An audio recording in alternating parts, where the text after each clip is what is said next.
Tahimik po stay pag may kinakain. Po pala yung akin pong itinanim na kamatis. Punta lang po kami ni Bale sa Maynila ay tumaas na.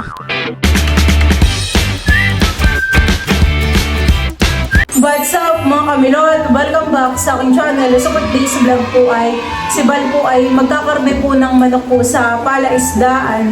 Bali, hindi ko na po pala mapapakita po sa inyo yung pagkakatay po ni Bal at kami po ni Teo ay nandito po sa bahay. Ito po ay hindi na po sumamagawa po ng paambon-ambon po. At yun pong native po na manok kaya akin pong lulutuin na adobo sa gata po. Ito na po pala yung ating native na manok.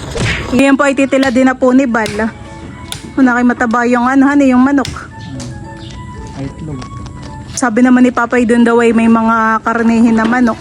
Kaya si Bal po ay nagkatay kanina. Teo! Mama! Parang walang. Kahit medyo liitan mo pa. Teo! Yan po yung makakayat na hanggang diyan sa pangalawa. Makikimahulog. Ganun makayat. Baba ka na. Diyan ka lang.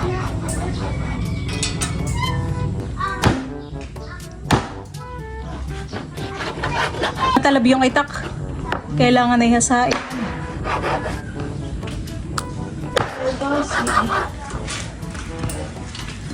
Kanina naman nung ikaw ay nasa palaisdaan ay nakapag-iwan ako ng mga ricado.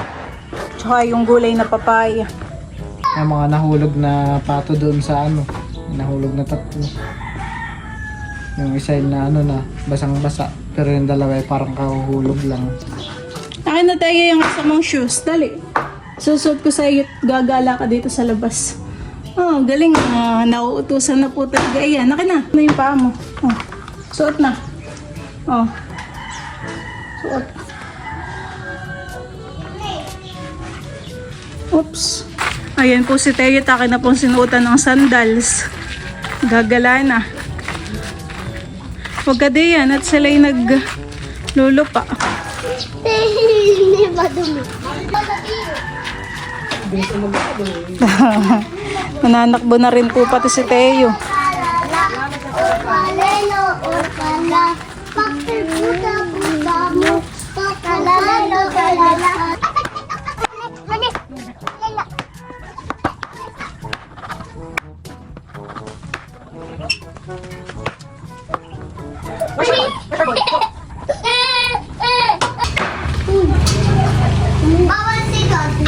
Si Teo po dito ay may mga kalaro na. Dito na po sina Maloy. Tsaka po sina Jeyo at Jude.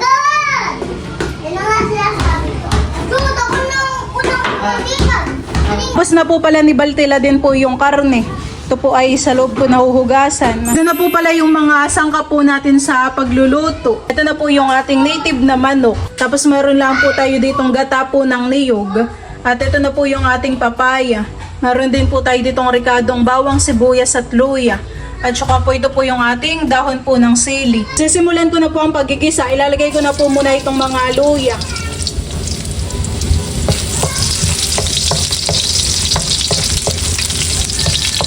Next po itong bawang.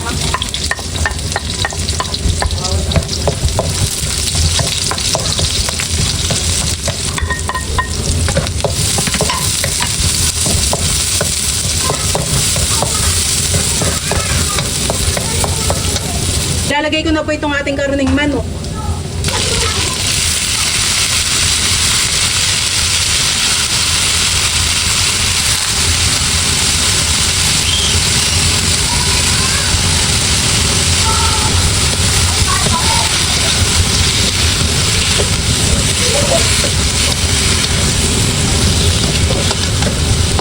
A few minutes later. Akin na pong ibubuhos po itong ating pangalawang gata. Dito po natin palalambutin po itong karne. Ito po ay pakukuloyin po natin ng mga 30 minutes para talaga pong malambot na itong karne. Si Teo po dito ay busy lang paglalaro.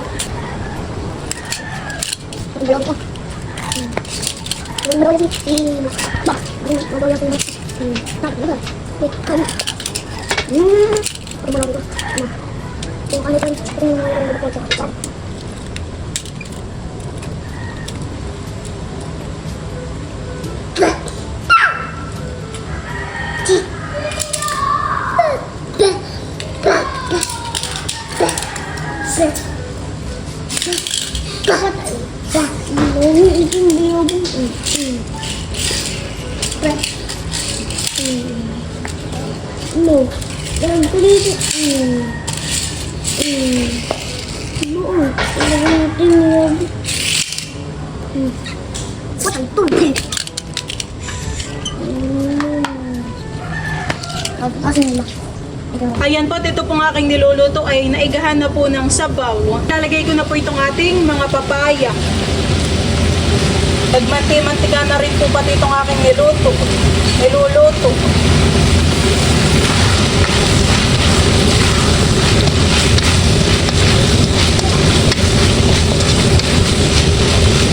Ilalagay ko na po itong ating kakanggata. Ibubuhos ko na po dito.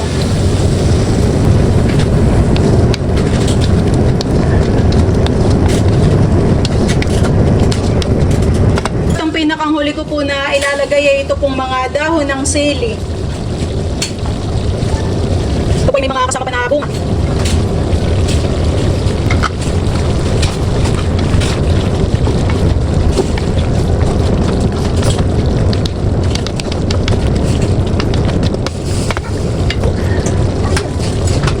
Yan po mga kamilot at luto na po itong ating adobo sa gata po na native na manok.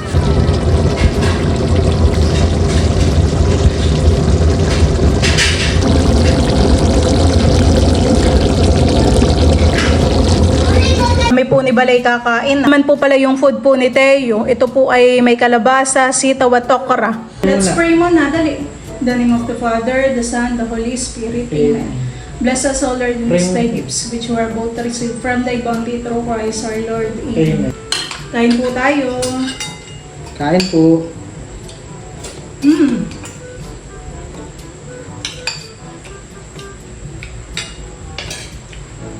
Sarap talaga ang luto diyan ay ganainhan eh.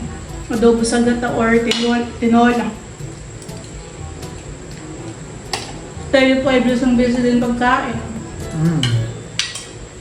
Kain po tayo. Gusto talaga ni Tayo Isaya na yung magsusubo sa kanyang sarili. Pupunasan po namin yan pagkatapos niya kumain. Tahimik pati si Tayo, kamusta ang luto ko? Pwede ng pampulutan.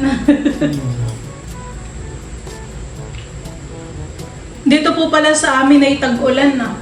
Minsan po ay sisikat lang yung araw at mawawala na din. Ay sa inyo, maulan, maaraw.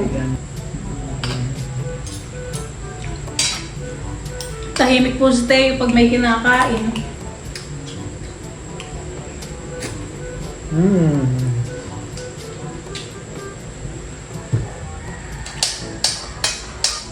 Sila mama po pala ay baka sa isang araw pa po umuwi. Gawa ng si Drew ay syempre nagre-recover pa para meron pong magluto po doon ng ulam.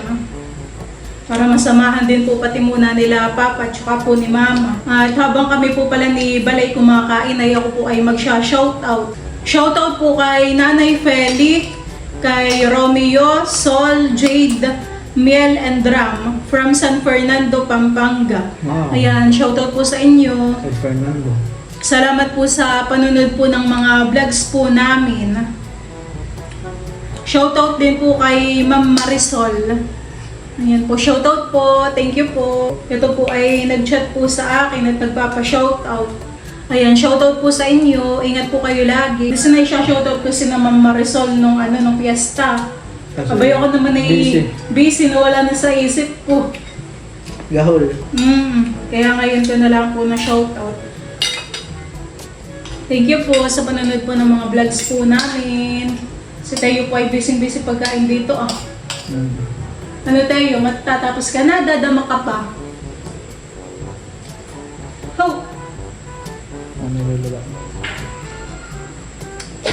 Si Tayo po hindi po muna namin pinapakain po ng mga chicken, ng mga itlog, Yun pong mga malalansa pong pagkain.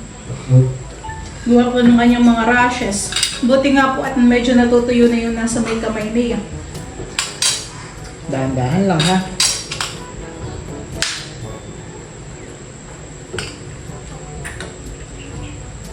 Busog na si Tayo. Parang Panguna niya inubos yung mga gulay. Ito. Punas daw. Punas. Punas? Busog. Naganito pa sa tayo ah. Busog! Ha? Nanto ka na yata. Anong oras na? May tutulog mo na pala. Teos dal. Yan.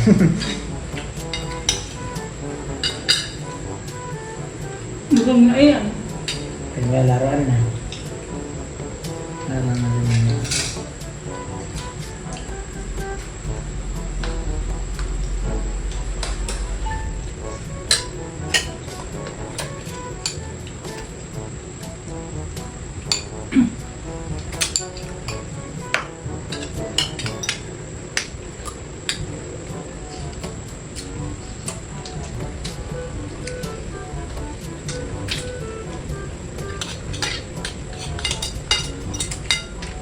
Yan po mga kamilot at kami po ngayon ay magbubukas po ng parcel.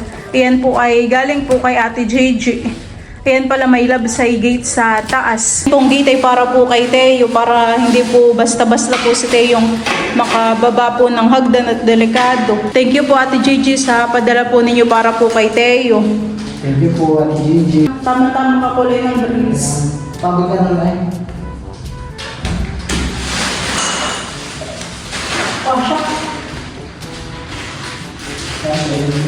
Sa iyo po pala ay pinatulog po muna namin ni Bal. At yun po ay maglilikod mamaya dito, baka po mga hulog. Ano? Asan? Para mas malaki pa dito yung space. Ayun. Dito sa harap kayo sa pagod sa baba. Yung nasa baba ay nasa 80. Ay yung sa 100 plus.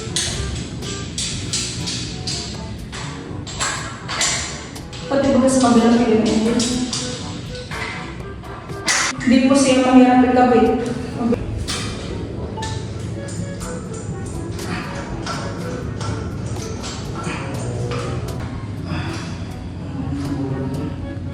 Hinihigpitan na po namin ni Bala. Ito po yung malaking magtulong kay Teo at safety rin po ni Teo. Hindi na po basta-basta si Teo makakababa po dito sa hagdan. At si Teo ay natututo ng buksan yung pinto dun sa kwarto natin. Magugulat si Teo mamaya pagising. May sara na din dito sa taas.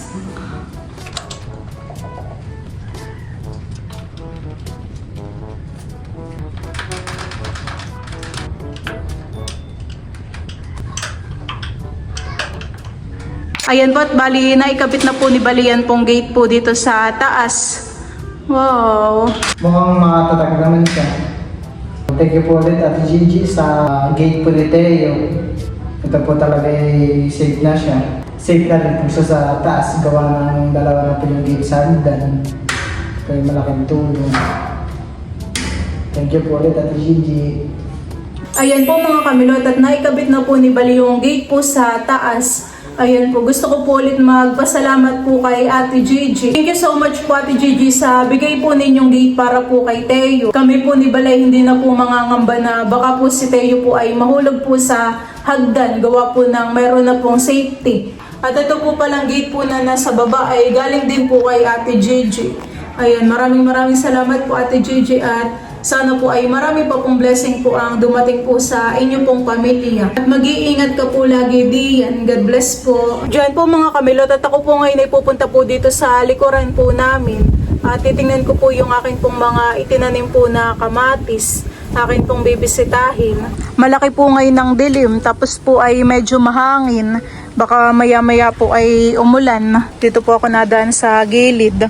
Akin na rin po palang tatabasin po ito Akin lang po tatagayin po ng itak. Ayan po. Para po hindi makatipagdadaan. Ito naman po ay damo. Tabi-tabi po. Tatagpasin ko lang po itong mga damo dito. Para pagdadaan ay maganda. At minsan po ay kumukuha po ako dito ng malunggay. Yung malunggay po dito ay matataas na.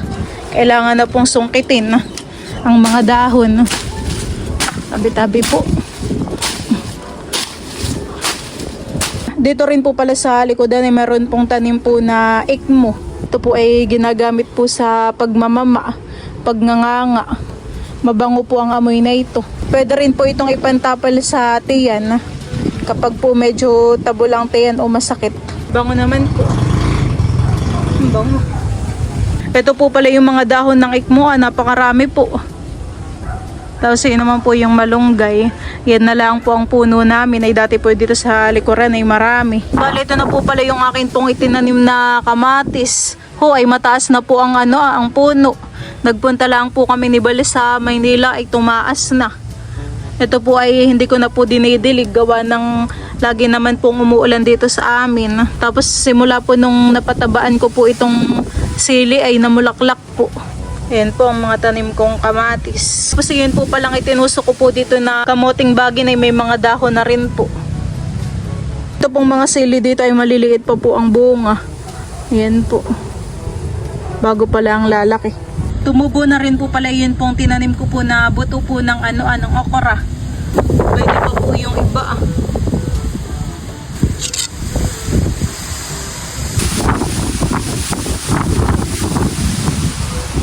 Ako po ay pabalik na po sa amin at baka po kayo maabutan pa ng malakas po na ulan. Sinilip ko lang po dito yung mga tanim ko po na kamatis.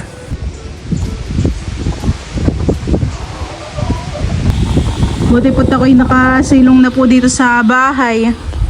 Kaya na po muna sasaraduhan itong bintana at naampiyas po na anggi. So, yun lang po mga kamilot. Thank you for watching. Sana po ay nag-enjoy kayo. See you on my next vlog. Bye-bye!